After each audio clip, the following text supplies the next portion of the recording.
Hello, YouTube. Guy here. I was out the door on my way out Friday morning, headed for the Silicon Slopes, going to Salt Lake City for a basketball game. If you want to watch it, Pac-12 Network, Colorado.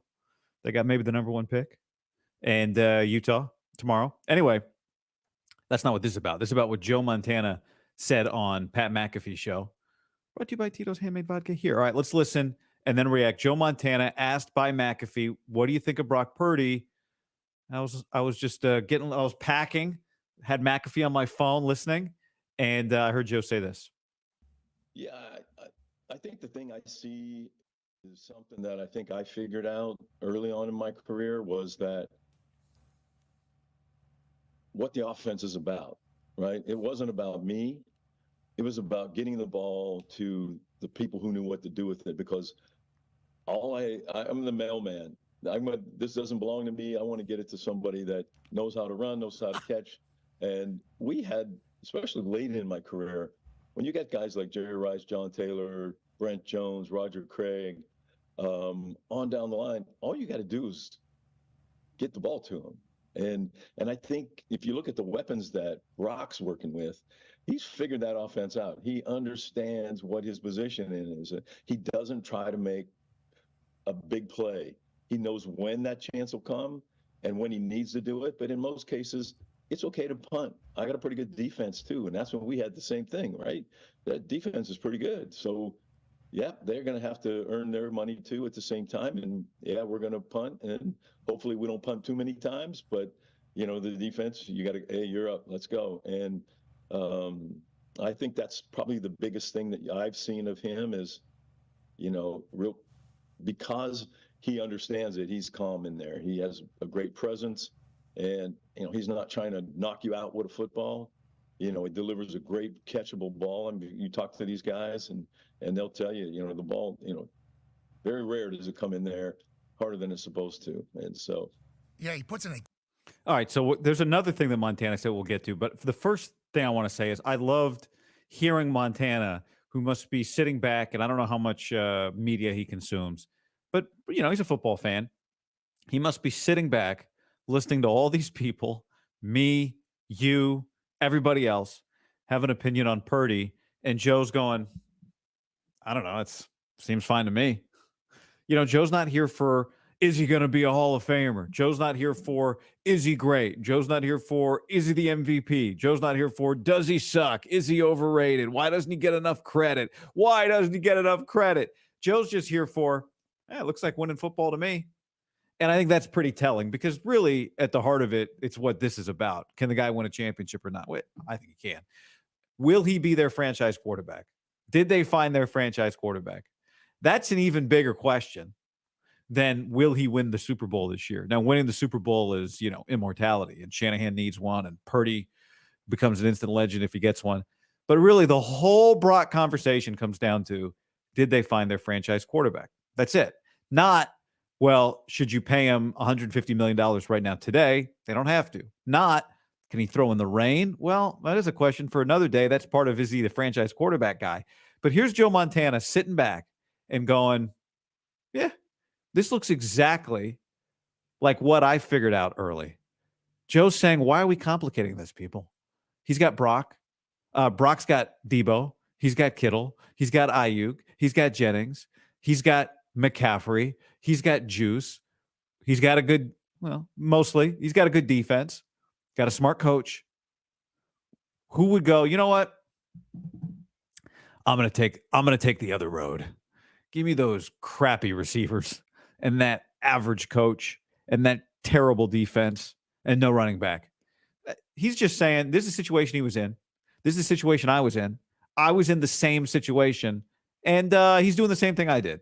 So I think we're on a pretty good track here. All right, more from Joe. Let's see what else Pat asked him. Keyhole too, Joe. It seems like his accuracy is just phenomenal. He's able to put it and find the spots. You talk about being a mailman, and you talk about all the weapons you had and all the weapons he has, and you're in every Mount Rushmore conversation that there is. So like that. Job well done being a hell of a mailman. You know? Yep. Absolutely hell of a mailman. But one of the things they say against Brock is that the offense is the offense, and he has so much talent around him. Like, it feels like they try to find everything to kind of bury him. And now it might be turning, and who knows what it'll be after the Super Bowl, however he performs. But how do you feel about the whole game manager, game changer type conversation? Because the answer you just gave is like, managing the game is a massive piece of the entire thing, Joe. I don't know why that became like slanderous almost. He hasn't had the chance to work with other receivers, and I think that's not a negative on him. It's just that people haven't seen him do that yet. I mean, obviously there was some reason that that the 49ers liked him to be able to take him last in the draft, the things that they saw on tape. And I don't think it'll matter who's out there. Right now he's fortunate because he's got some pretty good studs out there that can give him the ball, and hey, they can go the distance, and nothing wrong with that. Everybody's had those in their lifetime. So I don't even think about that twice. I just think that it's a plus for him. Yeah, right. I think Joe feels like, and I see people like in the live version of this in the chat saying other things Joe has said that were incorrect, like Jimmy's going to go win games in Vegas. That to me is football analysis. This is Joe. This is introspection. And I think what's interesting about Joe is that he's got no interest really in going, he's got no interest in entering the fray on the take. He's just saying this is very relatable. What I'm watching with Brock Purdy is very relatable. I relate to it. I think you get a lot of former players, a lot of media, a lot of fans. Like you get all this baggage involved in the analysis. I think a lot of players bring a lot of baggage. Coaches bring a lot of baggage. Media, fans, everyone brings baggage. When somebody who is as accomplished as Joe or Tom Brady, it's why I think that Alex Smith is really impressive I think Alex comes to these opinions, and obviously there was a lot of baggage in his career, but he doesn't bring baggage in terms of clouding his judgments. And here's Joe, a guy who had nothing else to prove, right? Was inarguably the GOAT for most of his post-playing career and some of his playing career. Now people give Tom the thing. So at worst, he's GOAT too. At worst, some people, McAfee's smart. McAfee's like, let's welcome the GOAT, which is what I would do if I was talking to Joe too. I think Joe's still have an argument. But here's Joe with, no real skin in the game. He doesn't have to prove anything. He doesn't have to prove anybody wrong. He doesn't have to prove anybody right. And I thought what he said there, the second part, was interesting. And I think this is the true reality of Brock. We're so focused this week on the Super Bowl, as am I. But in the big picture with Brock, whatever he has to prove to be a franchise quarterback, he has earned. Now he's going to get the time to try and prove it. As I've said many times, the sports history is littered with guys who looked like they were going to be great after 2 years. And didn't turn out to be great because it's hard. It's really hard. You adjust, they adjust, you adjust, they adjust. You get rich, you get fat and lazy. Maybe you get hurt, maybe whatever. The game evolves. You lose a coach, you lose a player. So Joe's second answer there was, well, if he's going to be the guy that gets viewed as he elevates other guys, then he can't do that yet. He's just going to have to play with more guys, which is what I did. You play with more guys. But Joe must think this whole thing is so silly. Because he's like, well, I had Bill Walsh, maybe the greatest coach of all time, if not number 2, number 3. I had Jerry Rice, maybe the greatest player, certainly the greatest receiver of all time. I had good offensive lines, good defenses, had really good tight ends, another really good receiver, good running backs. Joe's going, you guys all called me the GOAT. I had all the same stuff.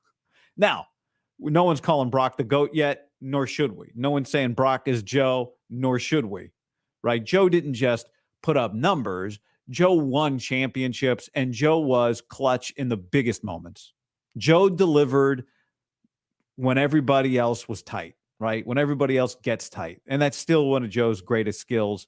I think what we've seen over the course of the year, and I've said this, the thing I know about Brock Purdy, beyond a shadow of a doubt, is he can handle failure and he can handle pressure. Now, whether or not he's good enough in those moments, truly good enough to win Super Bowls, well, maybe we're about to find out in a week. But I do think he has that, he's got that thing And it's why his teammates respect him and gravitate towards him, and why he's able to step into a team. I mentioned this to Ethan Strauss the other day. I was on his podcast, House of Strauss, which is on YouTube too now. So go check out Ethan's YouTube channel. And, I had to practice reading books to get ready to go talk to Ethan. I was like, God, I got to read some stuff. And we're talking a lot about Brock, because Ethan's very into Brock, like everybody else. And, I think one thing I said to him about Purdy was just that when you watch how he played in the second half of the Lions game, you see a guy who is living like a moment that is very real life. Your days and your weeks and your months and your years don't all go perfectly. And so often you're actually asked to just respond to adversity. It's what everybody's doing all the time. Anyway, but that's not what I said. What I said to Ethan was about Trey Lance, how wrong I was about the situation Trey Lance was walking into, that I thought it was going to be a great situation. Here's your young quarterback. You got all this great talent. You don't have to do as much. So when you hear Joe describe, well, I just was a mailman, it's like, well, turns out being the mailman's pretty hard, right? Trey Lance tried to step into that spot.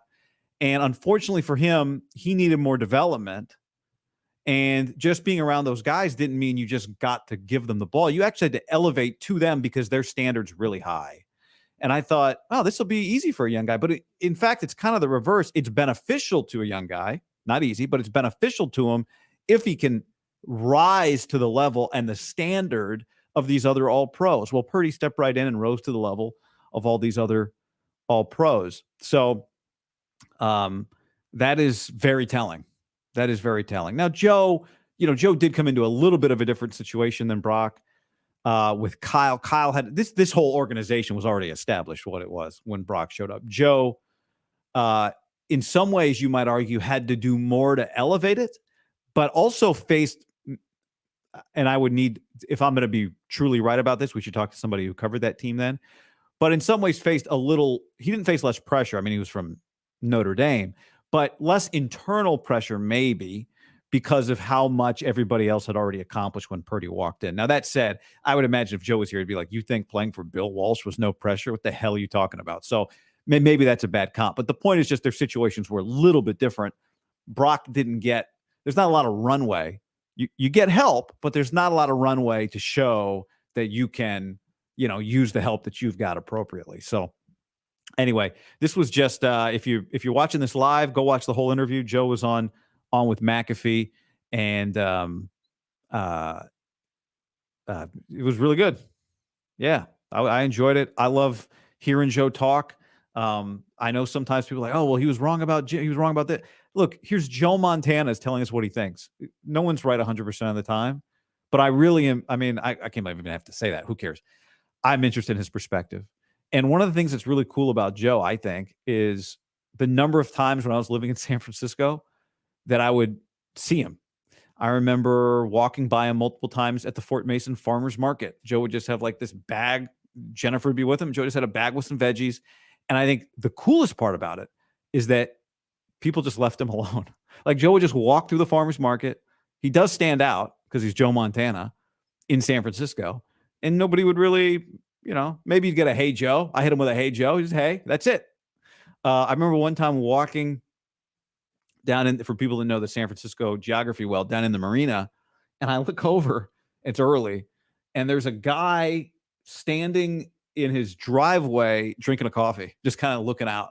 And I'm like, that's Joe Montana, just standing in the driveway, drinking a coffee, looking at the bridge, looking at the ocean. So, all this stuff is it is who he is. But, I think, and I see this all the time, is like, I see a comment here. You criticize him. I don't know if this is to me or to other people in the comments, but nothing's 100% anything when it comes to like a quarterback debate in year two. Brady by the end, if you're an all-time great by the end, people aren't debating whether or not you're good enough at the end. But the reality is on Brock, we don't know that he's their franchise quarterback. They think until he proves he's their franchise quarterback. And you don't get, this is what I've been saying the whole time. You can't prove that in 6 months. You can't even prove it in a year. You can't even prove it in 2 years. I mean, look, The Eagles thought they had their franchise quarterback, paid Jalen Hurts, and now are we sure they have their franchise quarterback? So these things take time, but the fun of it is trying to figure out what things later we'll look back on and say, oh, yeah, that was obvious. He was definitely their franchise quarterback. But we don't have the whole picture right now. We've got pieces. Some of them are good. Some of them are bad. Do the bad ones matter? Does that bad one matter? Does the throwing in the rain thing, will that matter? Or in 5 years, will we look back and go, that didn't matter. He ended up he played fine in the rain after that. I don't know. We don't know. We've got guesses. I've got guesses. You've got guesses. But we don't know. So it's been pretty damn good so far for a guy in his second year. I'll say that. All right. Got to jump out. Got a flight to catch. So adios, everybody. Thanks for jumping in here. If you're here, hit that like button. Subscribe to the channel. Go check out McAfee. Not that you need me to tell you. Not that he needs me to tell you. But anyway. All right, everybody. Appreciate y'all. Later.